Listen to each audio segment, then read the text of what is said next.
গোপন টিপ সহ ফুলকো ফুলকো মুচমুচে বেগুনি বানানোর আসল রেসিপি আজ তোমাদের সাথে শেয়ার করব। এর আগে হয়তো বেগুনি তোমরা বহুবার বানিয়েছো, বেগুনি মুচমুচেও হয়েছে, কিন্তু দীর্ঘ সময় ধরে কিন্তু সেই মুচমুচে আর থাকেনি।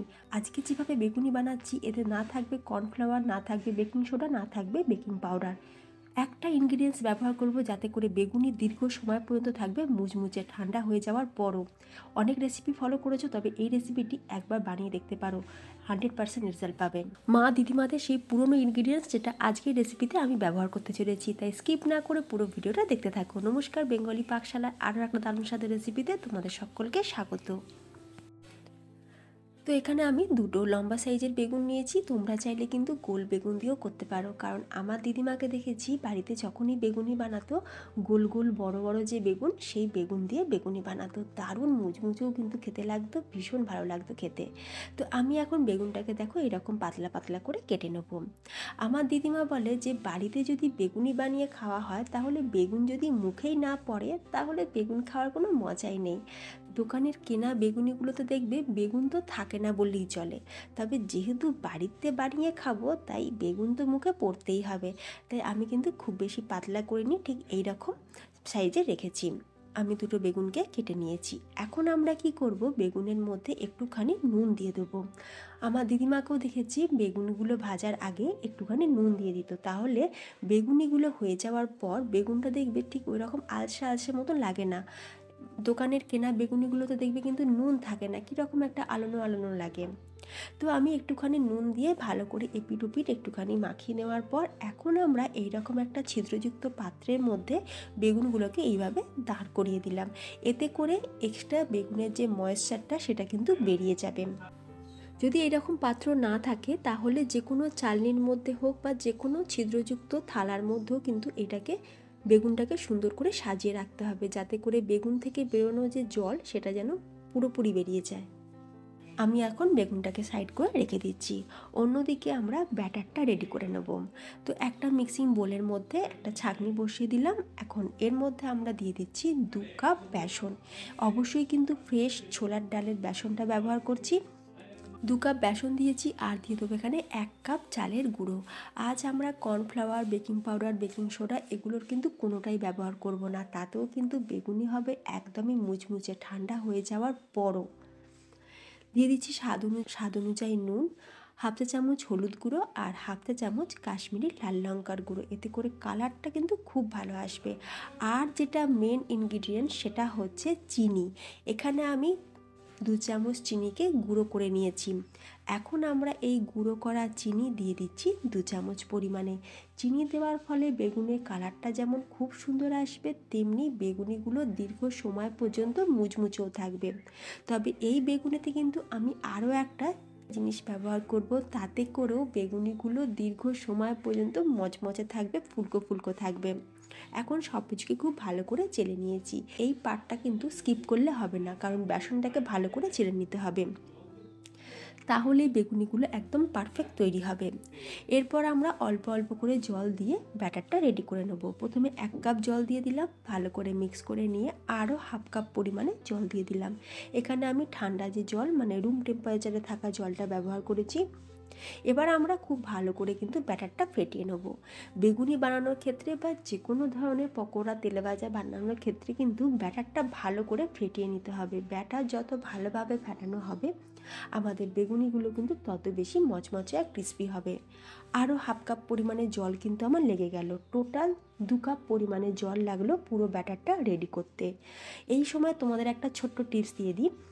আমি এখানে ব্যাটারটা মোটামুটি 7 থেকে 8 মিনিট টাইম নিয়ে খুব ভালো করে ফেটিয়েছি। তোমরা যদি ব্যাটারটা হাত দিয়ে ফেটাতে না চাও বা এরকম হ্যান্ড উইস্কের সাথে যদি ফেটাতে না চাও, তাহলে তোমরা এই বেসনের ব্যাটারটা মিক্সিতে দিয়ে 2 মিনিট চালিয়ে নেবে। তাতে করে খুব ভালোভাবে ব্যাটারটা কিন্তু আমাদের ফেটানো হয়ে যাবে। তবে অনেকেই মিক্সি ব্যবহার করে না, সেই জন্য আমি হাত দিয়ে ফেটিয়ে দেখালাম। ব্যাটারটা ফেটাতে ফেটাতে দেখবে এর কালারটা অনেকটা চেঞ্জ হয়ে যাবে। আগে যতটা গাঢ় কালার ছিল, ফেটানোর পর কিন্তু কালারটা অনেক লাইট হয়ে যাবে, তাহলে বুঝবে ব্যাটারটা ভালোভাবে ফেটানো হয়ে গেছে।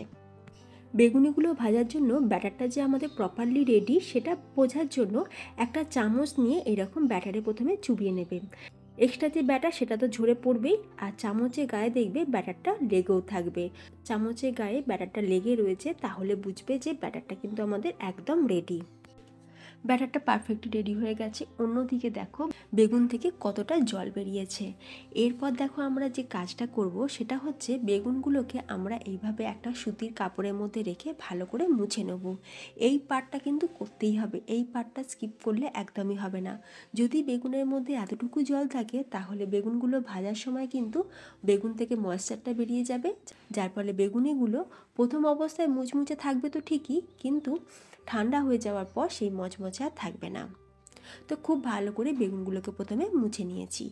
এরপর দেখো গ্যাসের ওপরে বেশ খানিকটা আমরা তেল গরম করতে দিয়েছিলাম। তেলটা একদম ধোঁয়া ওটা গরম হয়েছে।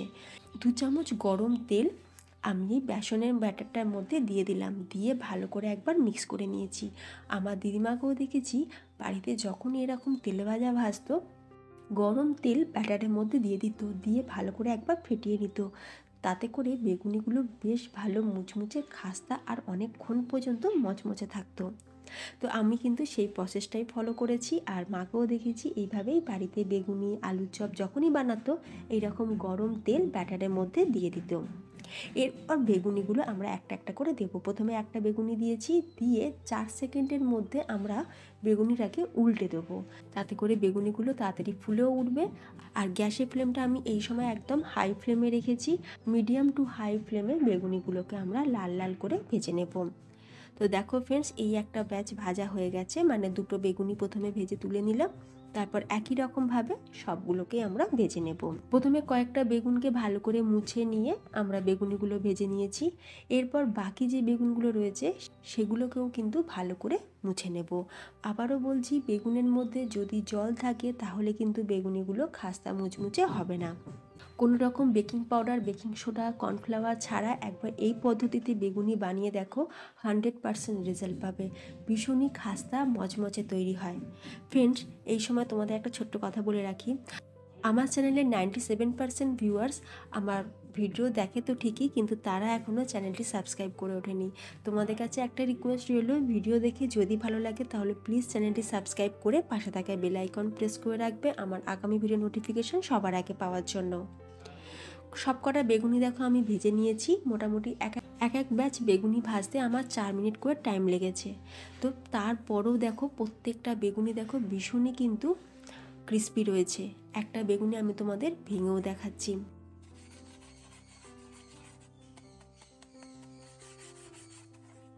আওয়াজটা শুনলে তোমরা নিশ্চয়ই বুঝতেই পারলে যে বেগুনিগুলো কতটা খাস্তা মুচমুচে হয়েছে। তো আর দেরি না করে ফ্রেন্ডস, একবার আমার পদ্ধতিতে বেগুনিটা বাড়িতে বানিয়ে দেখো, আশা করি 100% রেজাল্ট পাবে। তো ফ্রেন্ডস, আজকের ভিডিও তোমাদের কেমন লাগলো অবশ্যই আমাকে কমেন্টে জানিও। রেসিপি দেখে ভালো লাগলে ভিডিওতে একটা লাইক দিতে ভুলো না। আর যে সকল বন্ধুরা আমার চ্যানেলে নতুন ভিডিও দেখছো, তোমাদের কাছে রিকোয়েস্ট রইল এইরকমই নিত্য নতুন সহজ রেসিপি পেতে প্লিজ তোমাদের সকলের প্রিয় চ্যানেল বেঙ্গলি পাকশালাকে সাবস্ক্রাইব করে পাশে থাকা বেল আইকন প্রেস করে রাখবে আমার আগামী ভিডিও নোটিফিকেশান সবার আগে পাওয়ার জন্য। তাহলে ফ্রেন্ডস, আজ আসি, দেখা হবে নতুন কোনো রেসিপির সাথে। ভালো থাকবে, সুস্থ থাকবে, ধন্যবাদ।